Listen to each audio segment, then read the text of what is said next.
Those Tesla shares sliding lower as we move through the day. They're down a little bit more than 10% right now. Somehow it's levitating, and I think it's Elon Musk is the greatest salesman in the world. He paints this vision of an unlimited future. I think they're doomed. I'm skeptical. Private enterprise will not ever lead a space frontier. Tesla's a sell, sell, sell. You don't want to own this stock. You don't want to lease it. Heck, you shouldn't even rent the darn thing. It's an overpriced car company, and they have to become a car manufacturer. And becoming a car manufacturer is a lot more difficult than becoming a high-tech darling. Nothing's working. This is analogous to the Titanic taking on water after hitting the iceberg and then tying up to a freighter that's going down. You know, there are American heroes who don't like this idea.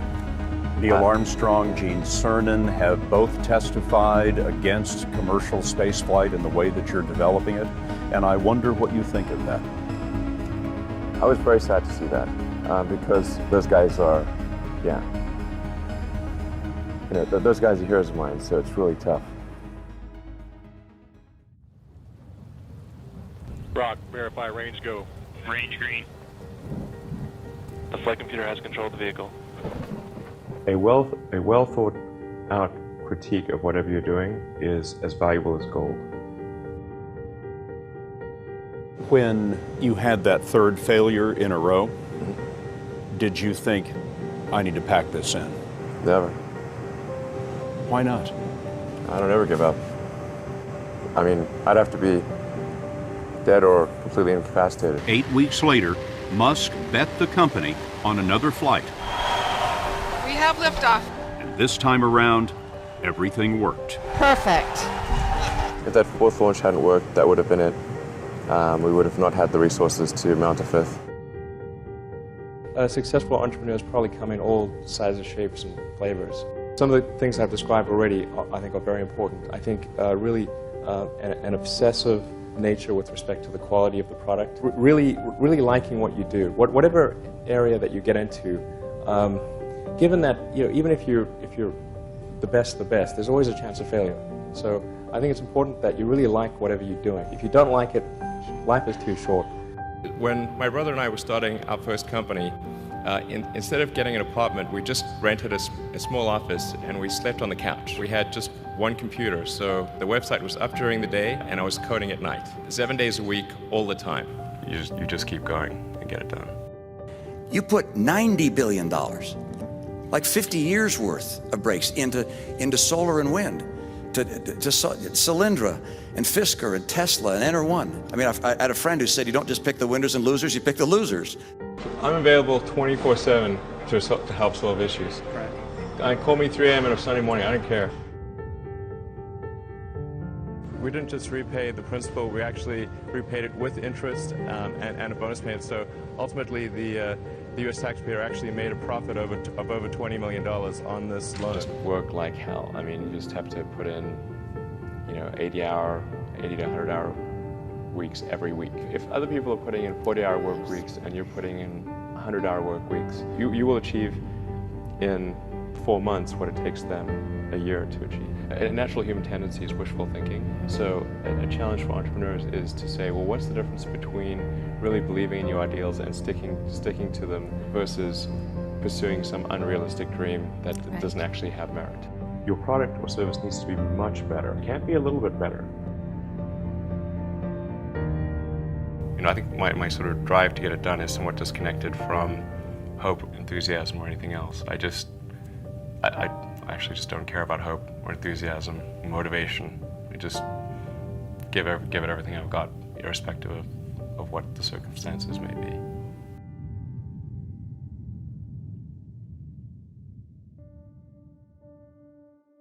But I think people can choose to be not ordinary.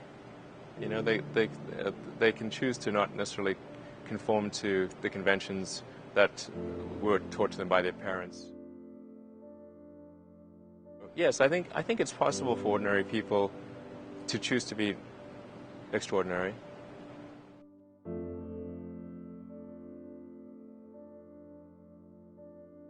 I think also just don't be afraid of new arenas. You can get a book, you can learn something. and experiment with your hands, and just make it happen. Find a way or make a way to get something done.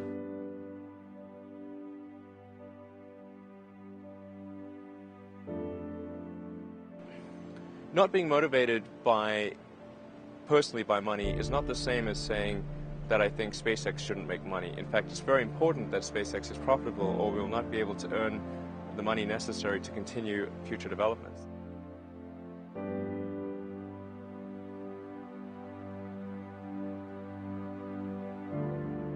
It's like the Nike slogan, just do it. That's, just showing up is half the battle. You got to try hard to do it, and don't be afraid of failure. You also need to be rooted in reality. So you shouldn't. It's easy to get high in your own supply.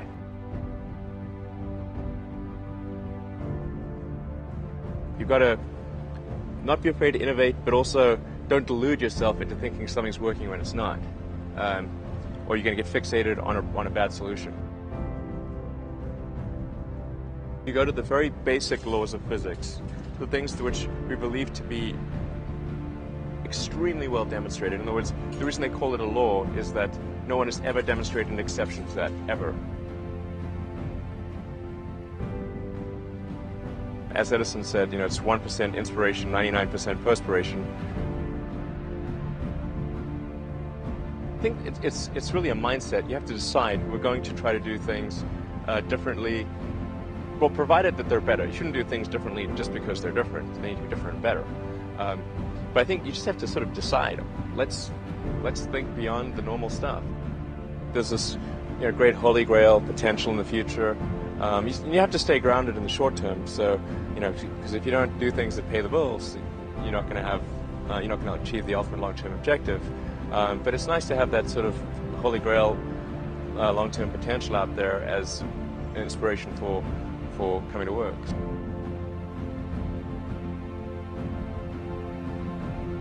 No, I'm a volunteer. I don't need the money.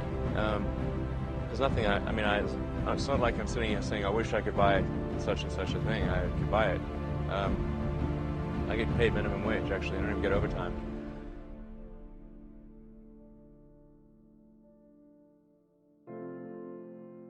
But I think people can choose to be not ordinary. They can choose to not necessarily conform to the conventions that were taught to them by their parents.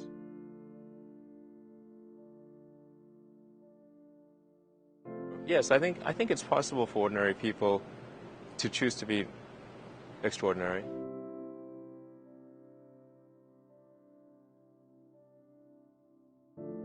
Well, it's like the Nike slogan, just do it.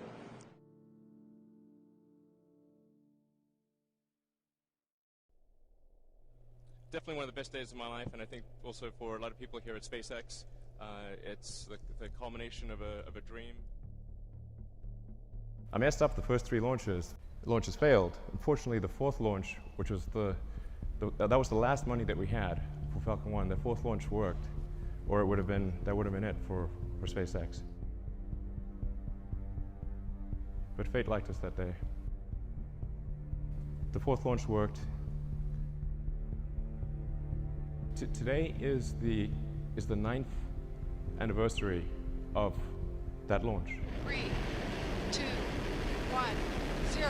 We're in stage 1. Liftoff indication. We have liftoff. It's a very emotional day, actually.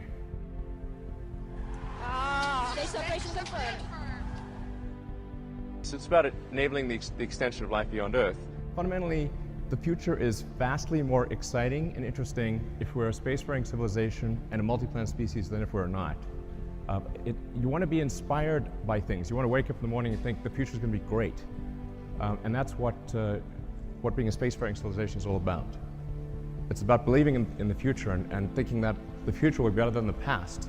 And I can't think of anything more exciting than going out there and being among the stars.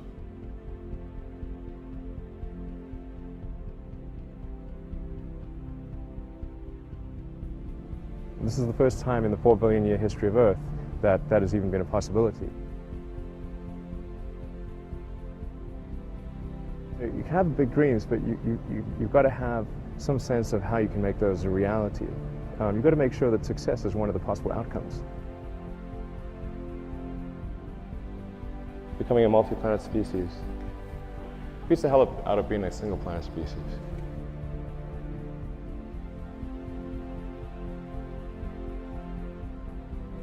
And if we're building this thing to go to the moon and Mars, then why not go to other places on Earth as well?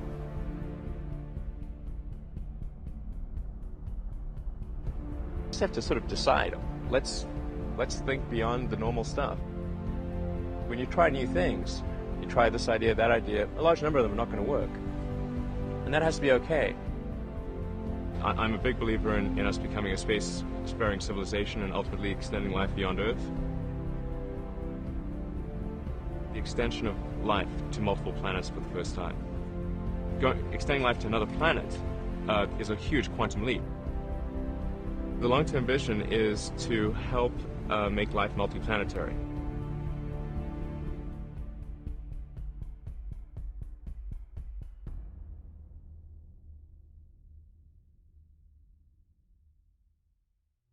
Thanks to the hard work of basically, the SpaceX team, all you guys.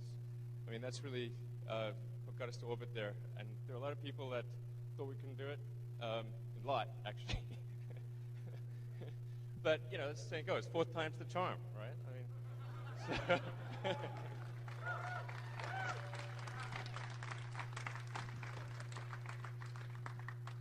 so I mean, this really means a lot to SpaceX. Obviously, I mean, getting to orbit, I mean, that's just a huge milestone. There's only a handful of countries on Earth that have done it. It's normally a country thing, not a company thing. So it's just an amazing achievement.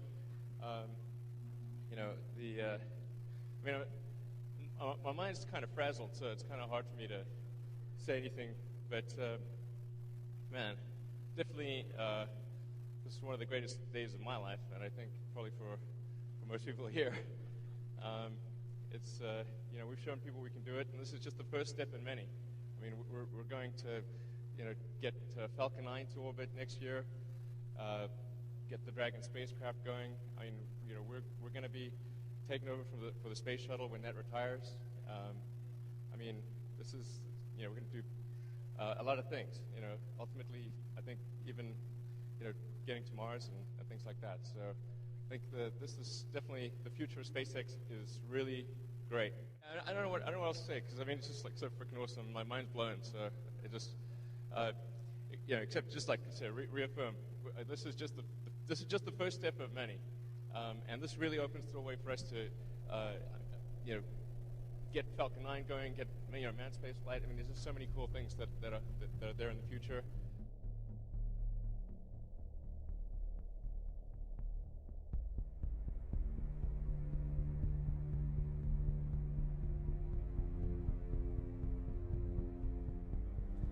And I'm actually the chief designer of the rocket. I mean, I could tell you, I could redraw that rocket without the benefit of blueprints for the most part. Yeah. So it's sort of like seeing my baby go up there, and it's pretty scary.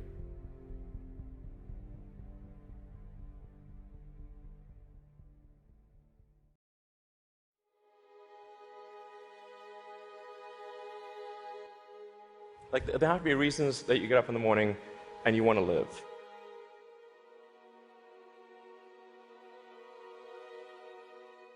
Like, why do you want to live? What's the point? What inspires you? What do you love about the future? And if we're not out there, if the future does not include being out there among the stars and being a multi-planet species, I find that it's incredibly depressing if that's not the future that we're going to have.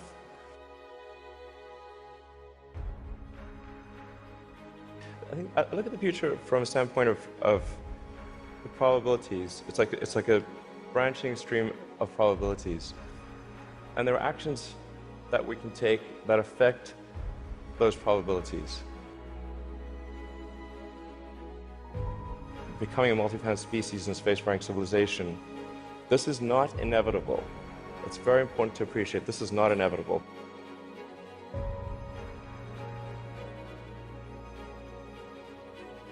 If you look at the progress in space. In 1969, we were able to send somebody to the moon. 4, 3, 2, 1, 0. All engine running. Liftoff. We have a liftoff. 32 minutes past the hour. Liftoff on Apollo 11. Tower clear. 1969. Plus 30 seconds.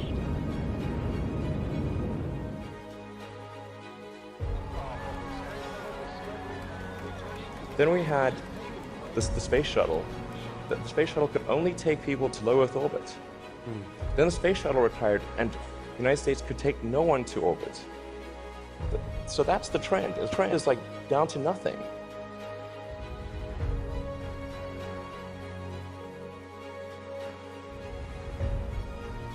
People are mistaken when they think that technology just automatically improves. It does not automatically improve.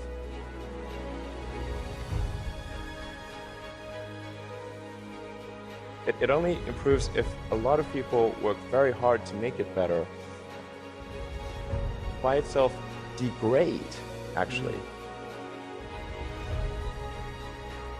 You look at great civilizations like ancient Egypt, and they were able to make the pyramids, and they forgot how to do that. And the Romans, they built these incredible aqueducts. They forgot how to do it.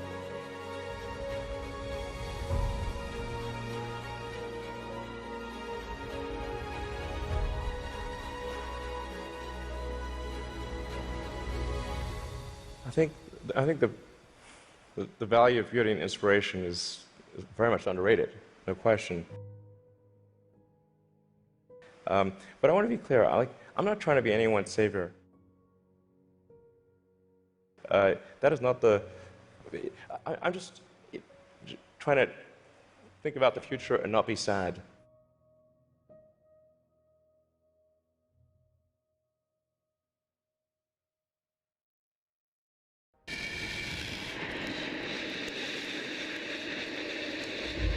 SpaceX has got 5,000 people, and I get a lot of attention, but they really did the work. It's an awesome team.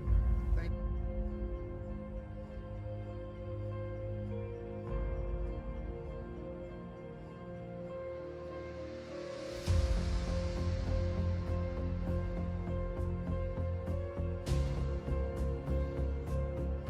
Seconds and counting.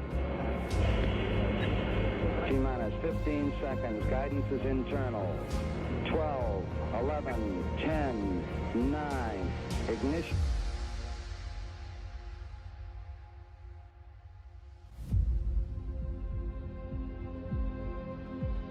I think we're at the dawn of a new era, and I think it's going to be very exciting. What we're hoping to do with SpaceX is to push the envelope and provide a reason for people to be excited and inspired to be human. We managed to do 3 launches, but they failed. And I actually only had money for 3 launches, but we managed to. That was the original plan. Well, after 3, if we haven't succeeded, well, maybe that should be that's it. But we managed to scramble and put together the parts for one final launch, and it worked.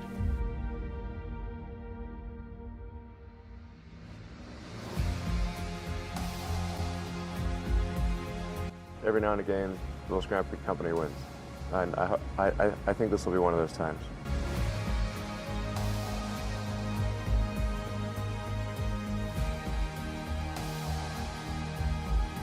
Three, 2, 1, 0. All engine running. Liftoff. We have a liftoff. 32 minutes past the hour. Liftoff on Apollo 11. I think it's important that humanity become a multi-planet species. I think most people would agree that a future where we're a spacefaring civilization is inspiring and exciting compared with one where we are forever confined to Earth until some eventual extinction event. That's really why I started SpaceX. What I'm trying to do is to make a significant difference in spaceflight and help make spaceflight accessible to almost anyone.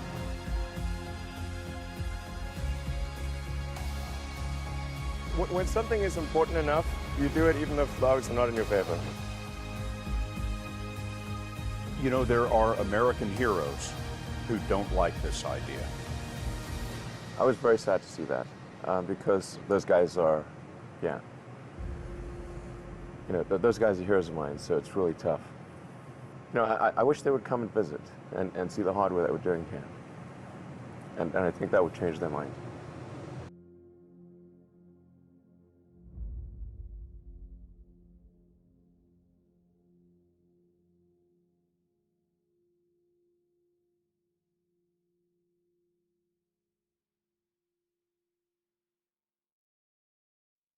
It's been 15 years to get to this point. It's taken us a long time.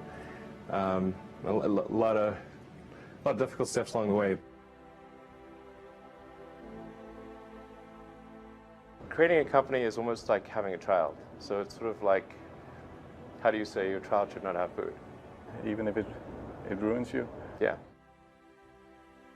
I remember waking up the Sunday before Christmas in 2008 and thinking to myself, man, I never thought I was someone who could ever be capable of a nervous breakdown. But I felt this was the closest I've ever come. So many people tried to talk me out of starting a right company. It was crazy. One good friend of mine collected a whole series of videos of rockets blowing up and made me watch those. He just didn't want me to lose all my money. And in the end, I had to invest everything. And I was borrowing money from friends to pay the rent.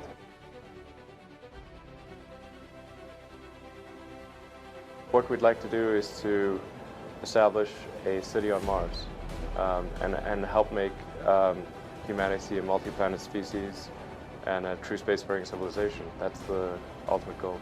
I'm not saying we will do it, I'm just saying we're going to try. You had that third failure in a row. Did you think, I need to pack this in? Never.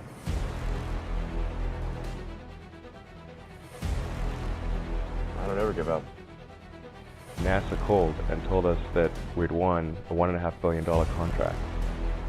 If you need inspiring words, don't do it. I think wishful thinking is innate in the human brain. Having civilization and life as we know it extend beyond Earth to the rest of the solar system and ultimately to other star systems. That's the future that's exciting and inspiring.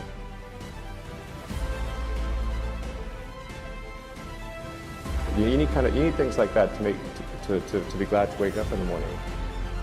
We're doing these things that seem unlikely to succeed, and we've been fortunate, and at least thus far they have succeeded. Life can't be just about solving problems. Like, there have to be things that are inspiring and exciting that make you glad to be alive.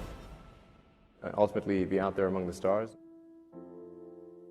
It has actually been a very difficult journey, I have to say. Here is a path to do it, even if that path has a lot of danger associated with it and risk, and maybe it won't succeed. Why it's important, and even if the odds are that it won't succeed, it's worth trying to do it. I'm just incredibly proud of the SpaceX team for being able to achieve this, I think, incredible milestone in the history of space.